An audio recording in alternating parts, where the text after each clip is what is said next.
Welcome to Vice and Easy, your podcast for all things Miami Vice, with your host, Marina. Hello and welcome back to Vice and Easy. Thank you again for bearing with me with last week's unscheduled no-show. I do appreciate your patience and understanding. I was really under the weather and still am. My sleep has been really affected. So you'll just notice my energy's at a little bit of a lower pace than you might be used to. And I might mix up words a little bit more often than usual, but let's get into it. This week we're breaking down Miami Vice Season 3, Episode 8, entitled Better Living Through Chemistry. But is it really? Here is the IMDb synopsis.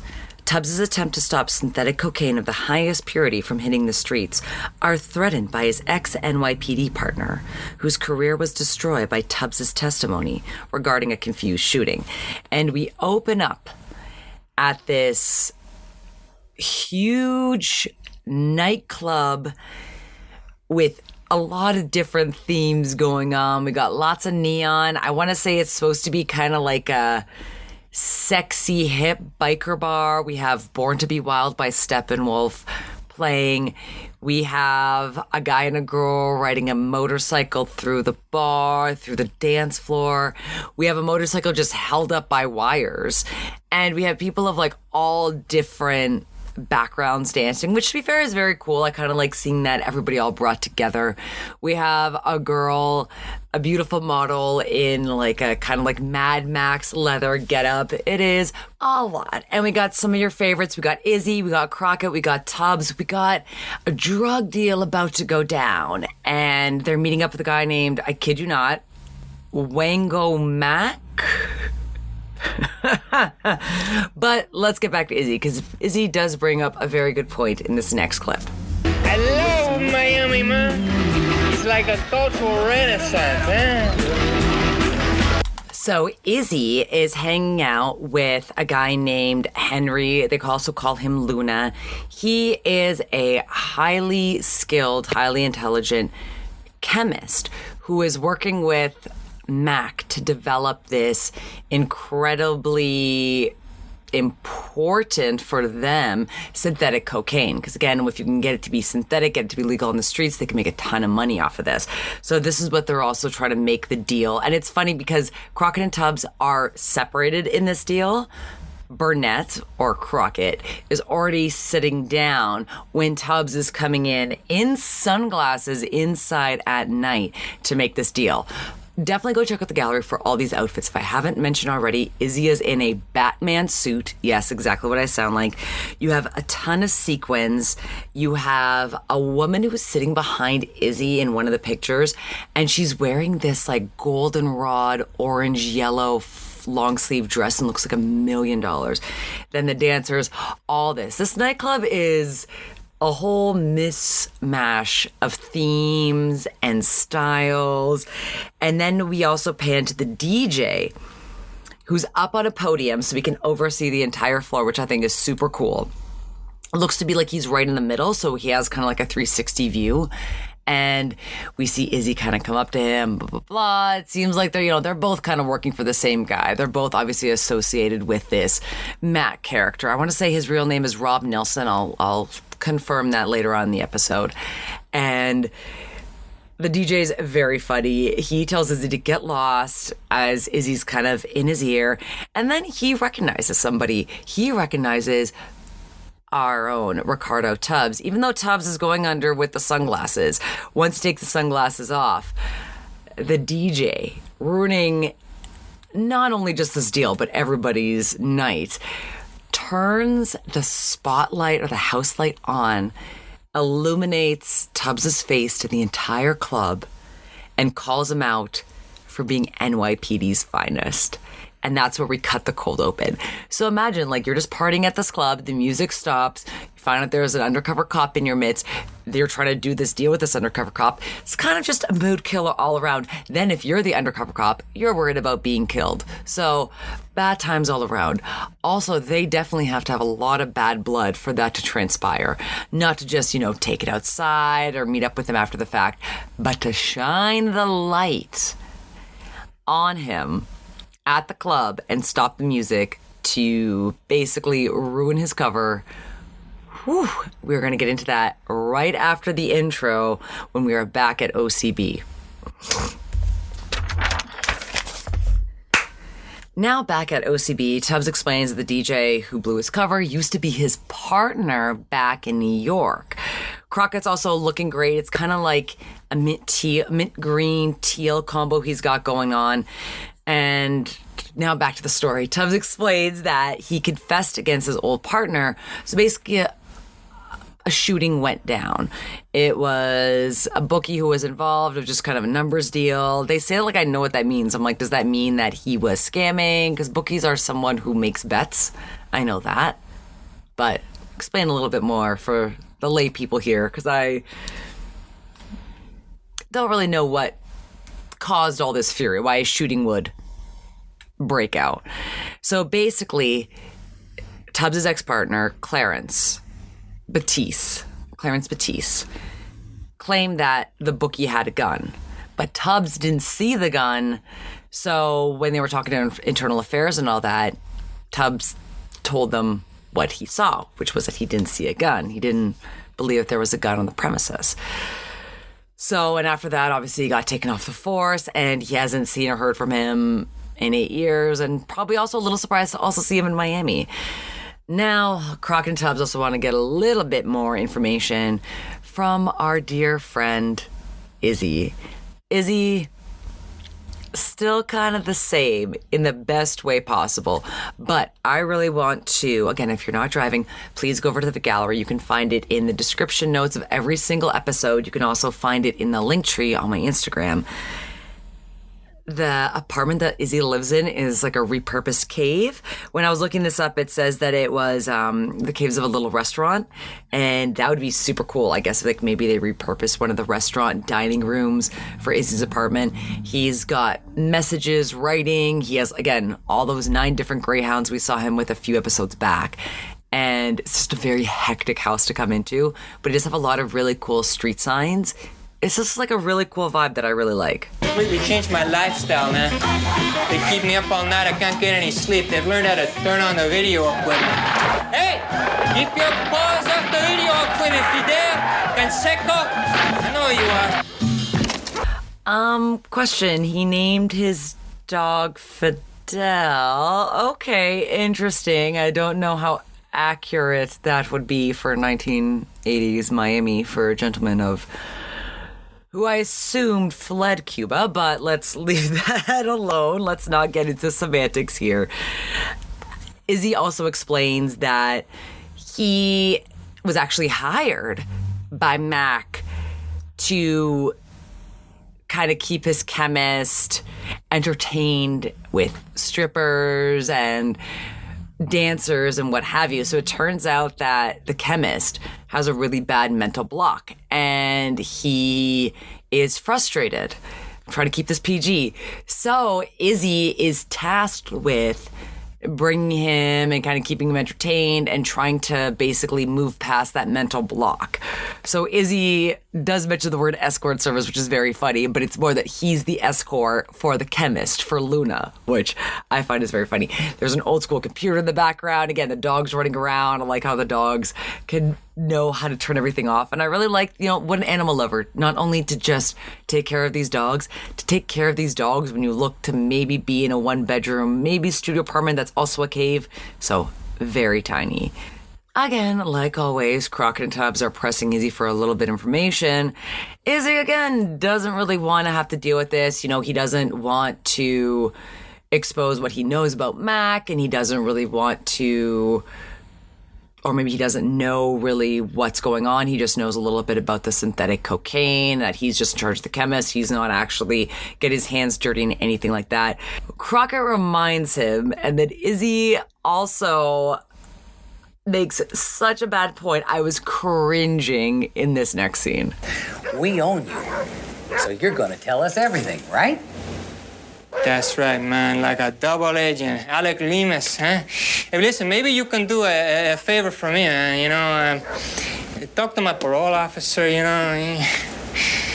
explain to her that, I haven't returned her phone calls because I'm out there in the cold, Don't push it, amigo. You're just not calling your parole officer back? Ooh. I think that's something you can't really charm your way out of, Izzy. Well, let's leave that to the side. Tubbs is going to go revisit his past. He's going to go give Clarence a visit. And not only do we have the sexy Animal Crossing music I always like, we have a beautiful redhead opening the door for Tubbs, letting him know that Clarence has been waiting for him. It's not going to be a happy reunion, though. Hello. Hi. I'm Ricardo Tubbs. I'm a friend of Clarence's. He's been expecting you. Come in. Before we get to the kind of like the more emotional talk, please note that Clarence is in like green workout gear and Tubbs is in a full suit, and they're both standing outside of Miami having this conversation. Left me. 2 years later, Emeretta killed herself. I'm sorry. Right. Court gave custody of my kids to her mother. Said I wasn't fit. So now I got a new career. 5 days a week, I play the hits. Not bad. The guy you're working for is the wrong guy, my friend. Who, Mac? Yeah. I just spin the platters for him. You're a cop. You got cops' eyes. You can't not just see things, man. I choose not to see. It's called survival. Don't play me on this, man. Don't accuse me, man. I've already done that once.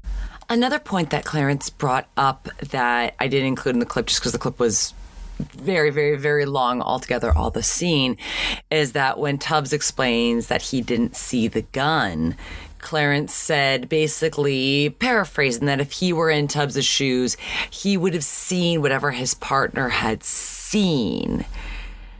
I wrote oof in my notes because I was like, that's a very sticky situation, a very slippery slope to get into once you start actively lying as opposed to just supporting. And with so much corruption within law enforcement, Tubbs did do the right thing.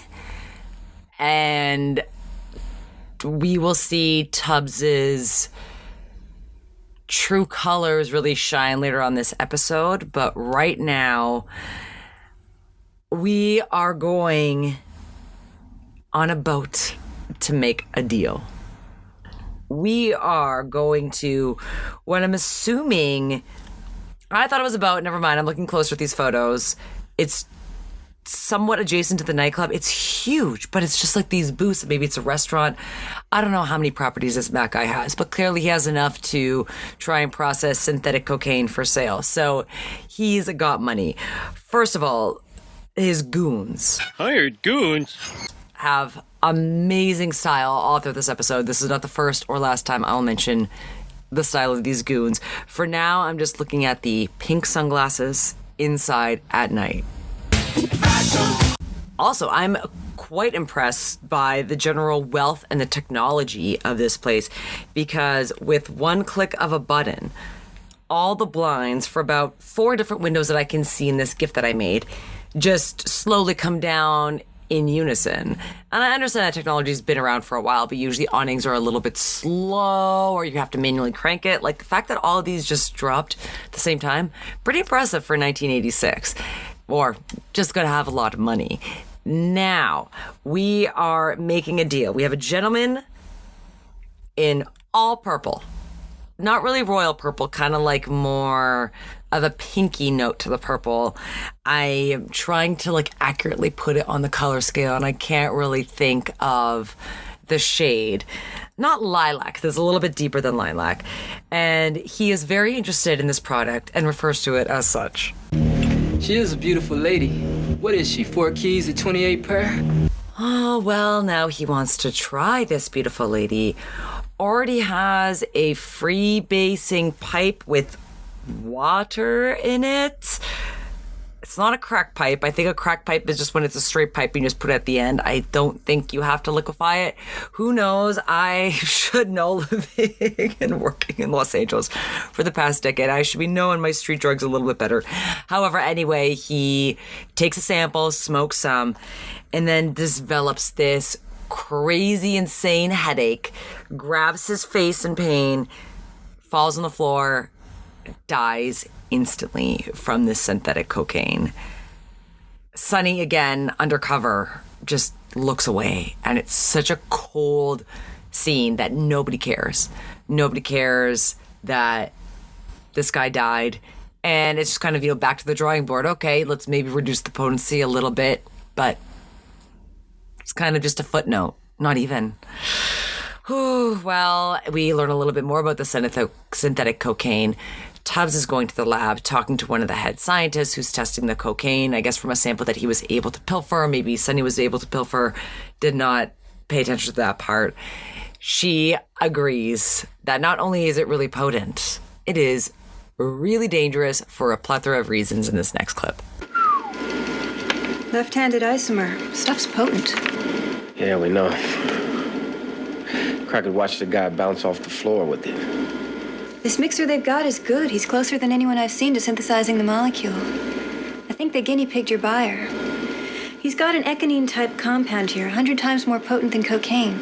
All he's got to do is clean up the analog and cut the hell out of the potency. If he can do it cost-effectively, we're in big trouble. Well, how much more trouble can we be in? It'll be legal.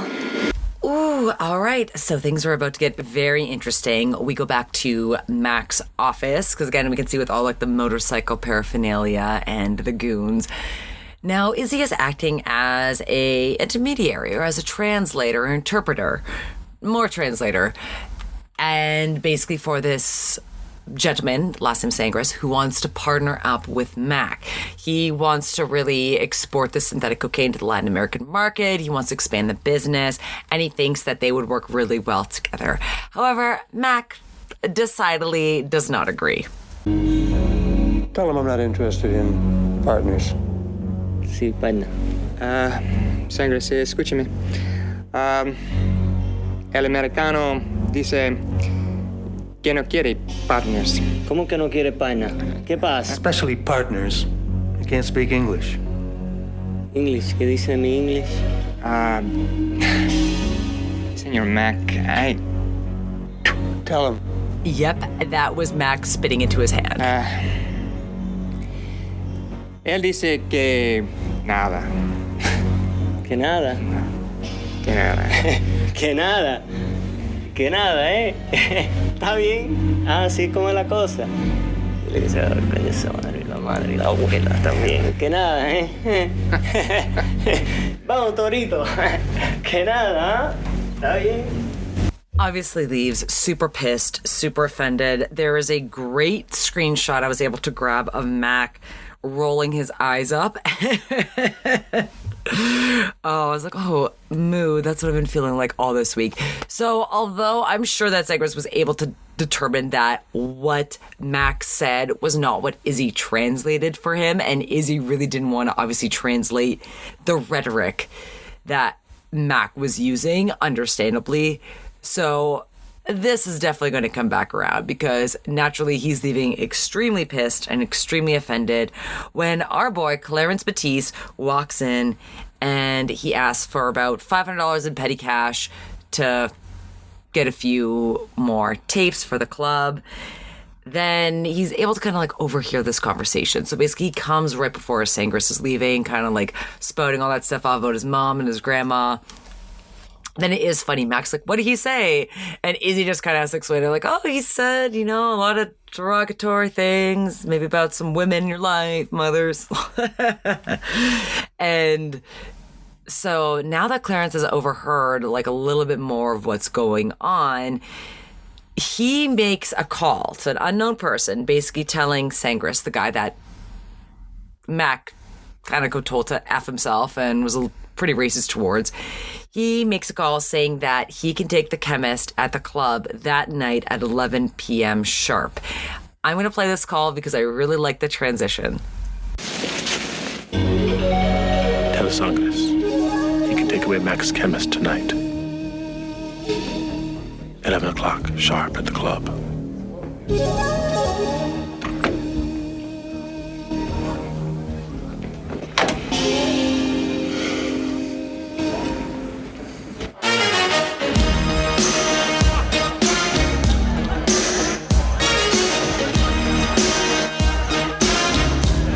All right, now back to this club with a million different themes. So this theme tonight kind of is like space, outer worldy. So basically, Clarence's girlfriend, the beautiful redhead that opened the door, she's in like a white bikini with like a silver, very loose fabric mesh covering, kind of like a space alien Barbarella look to it. And then the bartender, it's really hard to see, but the bartender is also in white pants with this geometric mesh top. It is wild. It's really hard to see. I circled it so you can zoom in. And of course, they're playing a Sledgehammer by Peter Gabriel. There's a beautiful woman dancing in a white bikini with a halter top. We got some guys in full leather and sunglasses in the bar. It is quite a scene. Now, Izzy is there with the chemist, as the chemist is just drooling over Clarence's girlfriend. Now, again, Clarence, with the high perch at the club, can see everything that's going on. So when he sees a few shifty men walk in, and one has a kind of like a bulky shirt, even though he's wearing a blazer, you can still tell that there's something in there. He knows that it's going down. These are the guys that he basically called. So he runs over to Izzy and to Luna, lets them know about, he kind of like says something about an after party. They leave the club along with the lady. The DJ invites him to the beach. Sorry, I'm looking at my notes. Hold on 1 second. Never mind, I do not have a clip of it. I'm so sorry that quote is not 100% accurate. And once Izzy, the chemist, the DJ all go off to either the beach or the after party or what have you, he gets them out of there. The goons walk behind the girl who's dancing with the bikini, shove her off, and open fire. And I'm so sorry to laugh while I'm saying these words. It's just, I made a gif of her getting pushed off, and it is so hilarious. Obviously, what transpired after was not funny. Again, Crockett is in the club, so he's able to fire back, take down some of the shooters. However, it's really unfortunate. It's really terrifying. Now we get back to OCB, where Castillo wants to know a little bit more about what's going down. Crockett naturally is a little bit suspicious, since Tubbs is, kind of clarifying that Clarence was a good cop, blah, blah, blah, that he's not involved in this. However, at the end of the day, isn't it suspicious that Clarence, the chemist, Izzy, and his girlfriend all miraculously got out of the way before the shooting transpired? Tubbs kind of questions Crockett's loyalty and what would have transpired if a situation like what went down between him and Batiste had happened to them. Meaning our friend Clarence isn't at home.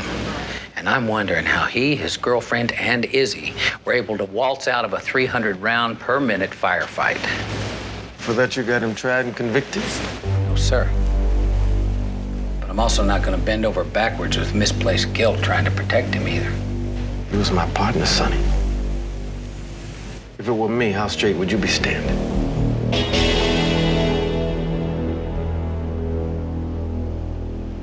Ooh, and that little ding ding is Castillo, his eyes illuminating a little bit. He's showing a little bit of emotion. He's very curious as to what's going on. So it turns out he is going to get that file. He has the folder on what happened straight from internal affairs in New York, drops it on Tubbs' desk. Tubbs is able to look it over. Tubbs realizes that something is awry. asks Castillo if he can go to New York. Castillo says he has 24 hours. He flies right out to New York. But in the meantime, we're going to check in with Izzy, who is talking about the Geneva Convention, blah, blah, blah. He is actually locked up. Not really kidnapped, more kept for safekeeping, along with the chemist in... Not really sure where they are, but it kind of seems like an abandoned estate, but kind of safe enough, nothing too dilapidated. While the chemist is watching cartoons, which I love, and eating a popsicle, Izzy is trying to come up with a plan along with Clarence. They're basically going to make it seem like Sanger's goons kidnapped the chemist and is holding him ransom, and for $1 million they'll set him free. What Mack wants is a picture with Izzy, with the chemist, with today's newspaper, with the date, to know that he's still okay.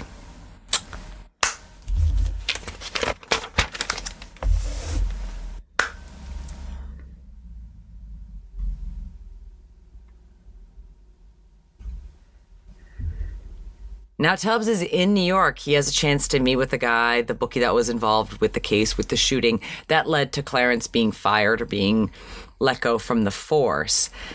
He's in jail on another charge. Turns out that there was truth to what Clarence thought. As I recall, you came out from behind that vent, pretty sure of yourself.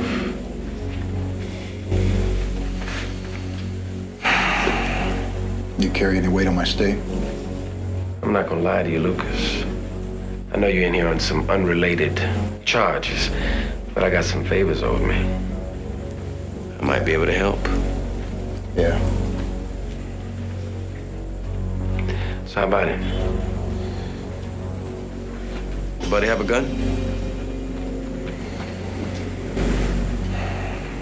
You get a piece.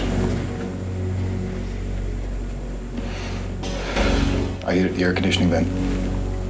I knew I'd be out in a day. Buster's bogus. Why? A $400 nickel-plated mag. You think I'm gonna leave it for some stiff? Maybe a bonus for some cop? Ooh, so Clarence was right. There was a gun, and just because Tubbs wasn't able to see that it was hidden, that's what happened. Oh, sorry, I did mix up the timing on this one. So now we get to Izzy being quasi-kidnapped. However, Izzy and the chemist have a good rapport, but it seems that the chemist is going a little bit stir-crazy. Remember, Mack has entrusted, or had entrusted, Izzy to keep him busy with the ladies as a way to break through any mental blocks he is having. Seems, though, that his mindset's changing a little bit the more and more and more he works on this synthetic product. Gets the point that now he wants to try it. Unfortunately, we all know how that goes. Izzy, lo tengo. Cocaína sintética, perico. Magnífico. ¿Quieres probarla conmigo? What's he saying? He says he's got 100% pure synthetic cocaine, man, and now he wants to sample the goods and he wants me to join him. I'm gonna have to fake this, man. Drugs tend to upset my psychiatrical gyroscopics. Muy bien. So the chemist wants to try the cocaine with Izzy, and they try it together. But because he can't understand what Izzy is saying to Clarence, he doesn't hear that Izzy's going to do, or he's going to pretend to do the drug with the synthetic cocaine, while the chemist will actually try the real thing. Now, neither of them witnessed Evans, the buyer who was all in purple, fall dead from trying the synthetic cocaine. However, once the chemist, again, same thing, smokes it, falls right to the ground, dies instantly. They also have this whole kidnapping plot that they still have to work with. So they prop him up Weekend at Bernie style with sunglasses and the day's newspaper. Now, Crockett hears wind of this $1 million ransom. He calls Castillo in a super iconic shot. It is the cover art for the episode. You have definitely seen it before, with Crockett illuminated by the blue neon at the payphone. Such a great shot. And he brings up his doubts to Castillo. I don't know. Something's wrong. Why just $1 million? Sangres knows how much that formula could be worth. And if Luna's already come up with it, Sangres would probably just croak him so he'd have an exclusive on it. You don't think Sangre has him? I don't know. I got a feeling something's not right. You want to come in? No, it's not me. The cover's solid. What happens next? Wait for the Cubans to call. I better get back. Crockett also reminds Castillo and us, the audience, that he's going to be under for the remainder of the case. So Crockett is still under. Tubbs has returned from New York, and as Tubbs is walking back to his car, which I did take a screenshot of the license plate. It says ABP 70D, like Delta. So I was trying to get a clear shot of the Testarossa license plate. I do have it somewhere. I just have to kind of zoom in on it. At first, I thought the license plate was APB, as an all points bulletin. I was like, oh my God, why would you as an undercover vice cop have that as your license plate? I was like, oh, okay, never mind. I take it back. Like, my notes were like, what the? And I take it all back. No, so as Tubbs is walking back to his car alone at night, Clarence just pops by. I understand that cell phones weren't a thing there, but like, you're just watching him and casing him, following his car, seeing where he's, you know, where he's up to. Now, when they first start talking, Tubbs tells Clarence that he spoke to his lady. Clarence kind of just like brushed it off, kind of like, yeah, I heard. No, like, he talked to Melody, and this is what he said. He's not gonna talk to you. I don't think you understand. I found out some valuable information that I think he needs to know. And if he's not here, I'm gonna tell you. So we as the audience don't see what he has said to Melody. I also just want to play that clip because it is Jan Hammer's Marina in the background, aka the name of your lovely host. So that is more why I added this into the story, because Tubbs and Clarence are circling back to his car. Clarence is telling Tubbs that he wants to come clean about all these things. But when he's coming clean to Tubbs, he's not coming clean to the audience, because we are hearing him say that he knows that Sangres has Luna and basically wants to set up a meet between Tubbs and Sangres. Tubbs, again, is thinking that, you know, he's coming clean, he's going to help out, when we can see that this is really deception and that he's setting Tubbs up, despite knowing that he came clean, that Tubbs came clean to Melody about everything that was going on. He'll give Luna back. And he's freaked. He asked me what to do. I said, maybe you cut a deal with him. I mean, I figured your people didn't want another gang war. So, he's willing to set up Mack. And he wants to meet with you. One-on-one, just the two of you. Sounds like a conversation I should have. I want immunity. The witness protection gig, you know. I'll talk to the DA. It'll fly. All right. So when do I meet him? On the waterfront. At the old marina. Tomorrow. At 6 a.m. All right, so this is not looking good for Tubbs at the moment. Then Izzy calls Crockett while Crockett is undercover. So initially, the white landline is answered by one of the goons and then passed over to Crockett as Izzy is telling Crockett everything that's going on, that he doesn't want to be taken down for this. This next clip. I'm not going down on a 782 for this, man. I had nothing to do with it. This is a Clarance Batisse special. Okay, thanks. My answering service. Now, sorry, I don't know why I didn't have the part of the conversation where Izzy is telling Crockett that Luna is dead. Don't know why that wasn't part of my recording, but you get the gist of it. And I really like how Crockett kind of plays it off because he's still undercover. And with that, we'll take a short break and come back in just a sec. And we are back. Tubbs is at the precinct with a new mysterious guy behind him working at an office who I've never seen before. Has kind of a little hockey mullet going on. Again, we'll probably never see this gentleman again. Now, while he's sitting down, Tubbs looks very good in blue, I might add.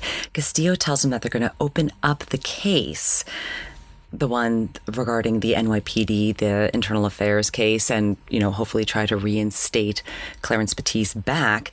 Tubbs tells Castillo that Clarence is involved and that he does want immunity and that he wants to help with this. Wango Mack. I cannot say that name seriously. Every time I'm laughing and I have a mirror in front of me and I'm just... Oh, man. Well, then when Tubbs tells Castillo that he's going to go make this deal, Castillo asks about backup, and Tubbs kind of brushes it off. That would not be a good idea, and we're going to learn why in this next scene. We are back at Mack's office again with the motorcycle displayed. We got 3 different men in sunglasses at night. Inside, we have Clarence sitting down, we have Crockett sitting down, and we have Mack showing the photo of Luna being held hostage with Izzy with the newspaper as they requested. Now, this is why Tubbs should have backup. And keep in mind that Crockett is still undercover, and here's this. Let us know where you're meeting him. You want to make 150 large, free and clear? Oh. Whack the cop. You want the job or not? Oof. And with that, one of the goons hands Clarence a giant briefcase, I'm assuming full of cash. We will see in just a second.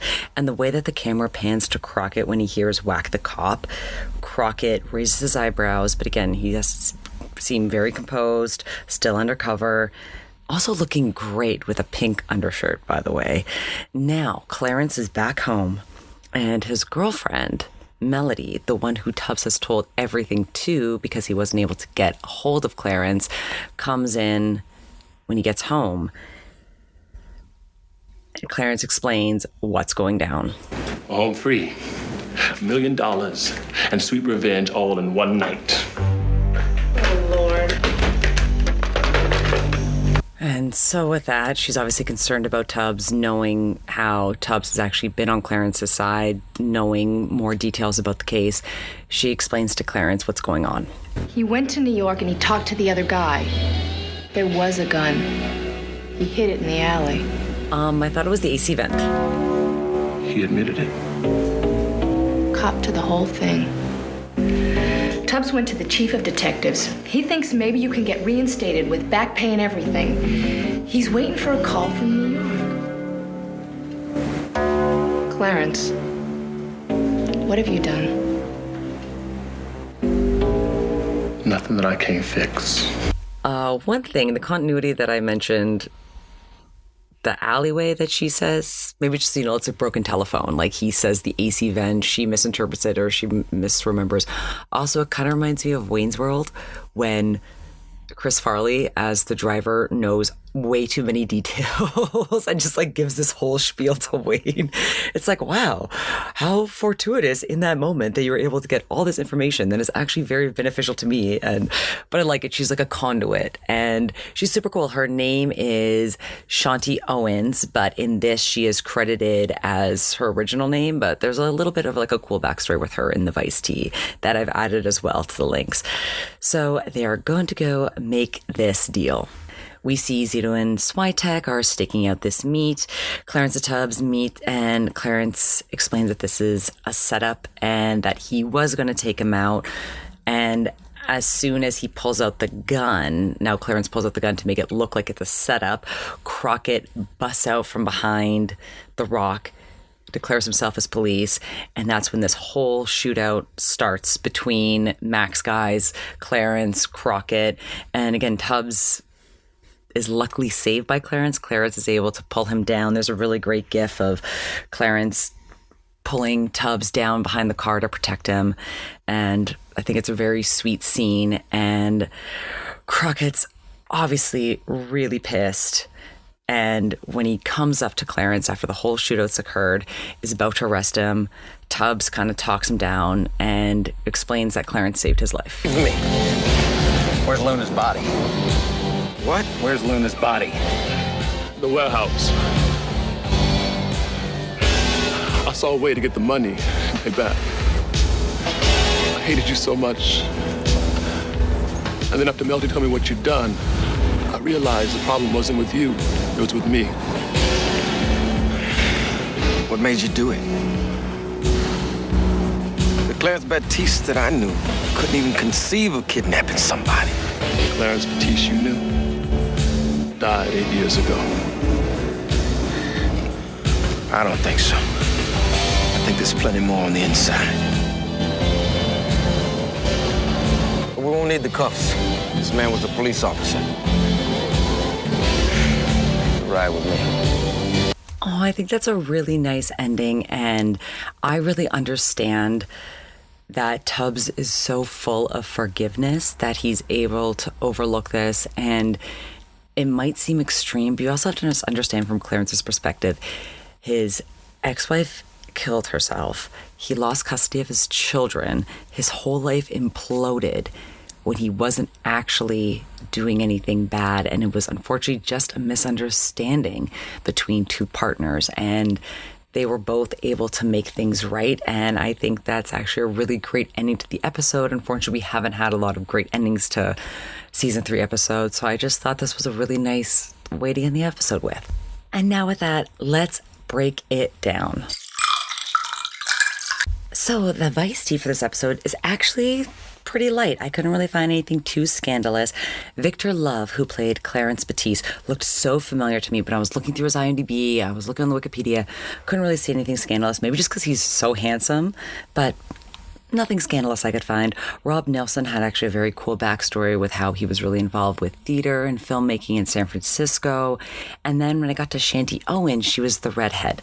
So I missaid her name earlier. I said it was Shanti Owen. She was previously known as Patty Owen. I was like, oh, she's so beautiful. She has such a great look. And I really liked her beauty and her presence and her haircut and just like the way she held herself and how elegant she dressed in this episode, even when she was dancing at the nightclub. So I was looking in, and she has kind of a cool backstory that she was a dating coach and that she was championing different styles of relationships before they were really in vogue, you know, polyamory, swinging, all that. And I was able to link to her old dating website, which looks very vintage, but she does talk about her modeling career and all that and how she got into it. And then she has made a complete change when she changed her name to Shanti Owen, and she has taken a sobriety from sex, and she wrote a book about sex and love addiction called Illegal Courtesan. If I'm mispronounced that or forgot the title, it is linked in the show notes. But not read the book, but seems overall like a very cool woman. And I do appreciate that this was obviously something that was a very big part of her life that overtook her life. As you could see, it was also linked with her career and how she made a living, and that she was able to extradite herself from that and start a new path. So I always like to champion happy ending on this podcast, especially with season 3. I'm actually surprised that this is actually a very nice episode to research and find anything too scandalous. All right, now let's get to fashion, because I want to say the winner of this episode is the color blue. Not only just with that super iconic scene of Crockett at the payphone with the blue neon behind him, because Crockett also looks fabulous in a scene in Mac's office where he is wearing a thick blue and black striped blazer with a blue undershirt on, looking like $1,000,000. Then I was going to say my best underdressed is the scene between Tubbs and Clarence, where you can tell it's like easily 100 degrees with humidity, and Clarence is in like a little tank top in shorts and Tubbs in a full suit.